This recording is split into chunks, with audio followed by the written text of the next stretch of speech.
पिंटू गांव के सबसे चालाक चोर रहे। ओकरा दिमाग में हर समय कुछ न कुछ नया योजना बनत रहो।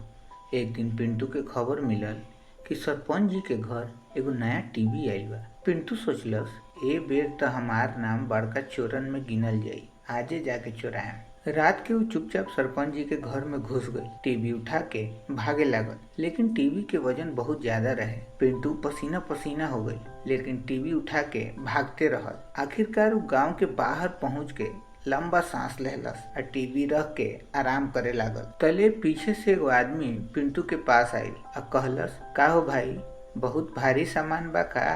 पिंटू जल्दी से बोललस, हाँ नया टीवी चोरौनी है, बाकी तू के होगा? आदमी हंसे लागल और कहलस, अरे भाई, जौन सरपंच जी के घर से तू टीवी चुरैले बड़ा वो हम ही हैं। अब तो थाना चल के टीवी देखे के पड़ी।